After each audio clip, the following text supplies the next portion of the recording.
Assalamualaikum warahmatullahi wabarakatuh. Kembali lagi bersama saya Nova Lazaria Santa, nomor NIM O01200094. Di sini saya akan menjelaskan atau menerangkan bagaimana cara melakukan ujian Nova pada aplikasi SPSS. Sebelumnya kita baca pengertian dari ujian Nova terlebih dahulu agar kita mengetahui pengertian ujian Nova. Agar memahami ujian Nova, kita pelajari dulu arti dari ujian Nova. ANOVA merupakan singkatan dari Analysis of Variance. Analysis of Variance adalah salah satu uji komparatif yang digunakan untuk menguji perbedaan min rata-rata data lebih dari dua kelompok. Misalnya kita ingin mengetahui apakah ada perbedaan rata-rata IQ antar siswa kelas SLTP kelas 1, 2, dan kelas 3. Ada dua jenis ANOVA, yaitu analisis varian satu faktor one way ANOVA dan analisis dua faktor two ways ANOVA. Pada artikel ini hanya akan dibahas analisis varian satu faktor. Asumsi uji ANOVA untuk melakukan uji ANOVA harus dipenuhi beberapa asumsi, yaitu 1. Sampel berasal dari kelompok yang independen. 2. Varian antar kelompok harus homogen. 3. Data masing-masing kelompok berdistribusi normal. Pelajari juga tentang uji normalitas. Asumsi yang pertama harus dipenuhi pada saat pengambilan sampel yang dilakukan secara random terhadap beberapa atau kurang lebih dua kelompok yang independen, yang mana nilai pada satu kelompok tidak tergantung pada nilai di kelompok lain. Test of normality. Jika nilai signifikan itu lebih dari 0,5, maka data tersebut berdistribusi normal. Jika data normal, bisa dilanjutkan ke tes berikutnya, uji homogenitas. Test of homogeneity of variance. Jika nilai signifikan itu lebih dari 0,5, maka keempat dari variabel tersebut dinyatakan homogen atau sama.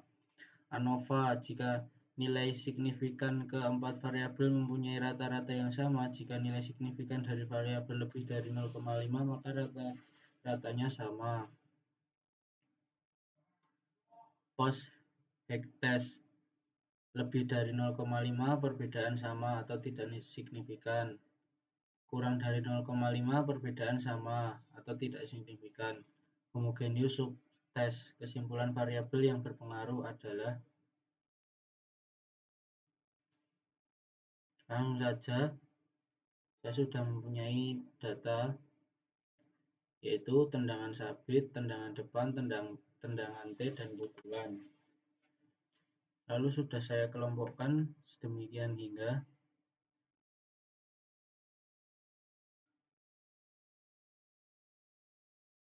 nomor 1 sampai 10 merupakan tendangan sabit, 11 sampai 20 merupakan tendangan depan, begitu pula selanjutnya. Langsung saja kita buka aplikasi SPSS-nya. Data tersebut sudah saya masukkan. 1 sampai 10 tendangan sabit, 11 sampai 20 tendangan T, begitu pula seterusnya. Nah, untuk selanjutnya kita pilih analis, kita pilih descriptive studies, kita pilih explore.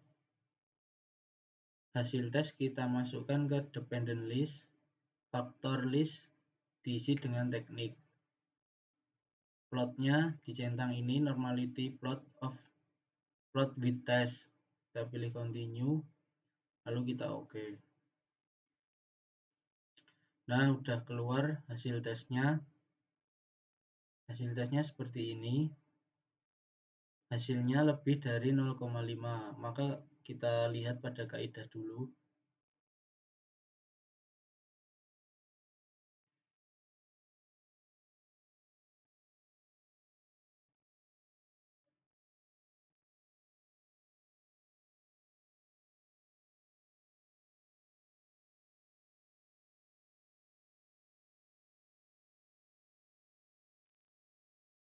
Jika nilai signifikan lebih dari 0,5, maka keempat variabel tersebut dinyatakan homogen atau sama.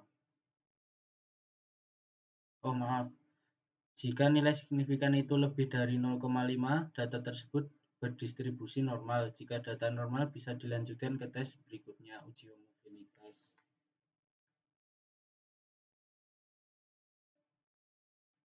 Selanjutnya kita pilih analis,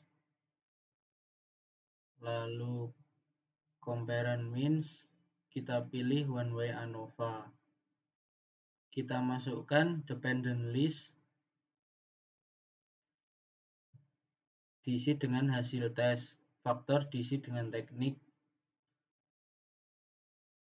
postnya kita pilih 2K, lalu optionnya kita pilih descriptive dan homogeneity of variant test, kita pilih continue, lalu kita OK.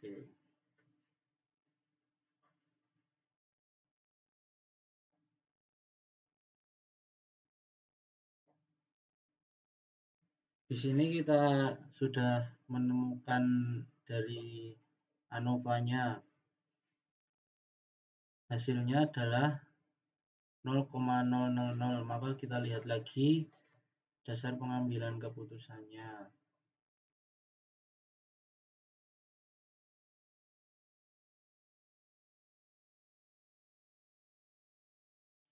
Jika nilai signifikan keempat variabel mempunyai rata-rata yang sama dan jika nilai signifikan dari variabel lebih dari 0,5, maka rata-ratanya sama.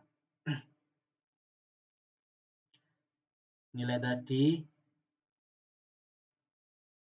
tidak signifikan karena kurang dari 0,5.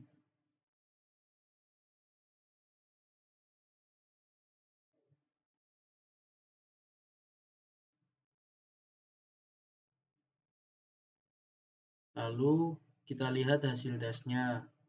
Di sini pukulan sangat berpengaruh pada hasil tes dikarenakan mempunyai nilai yang paling besar.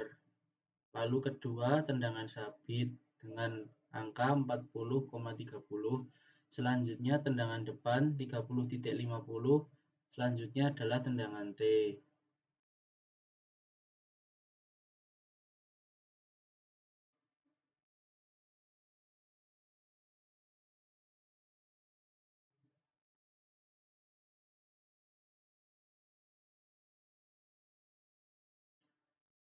Demikian yang dapat saya jelaskan. Apabila ada salah, mohon maaf. Wassalamualaikum warahmatullahi wabarakatuh.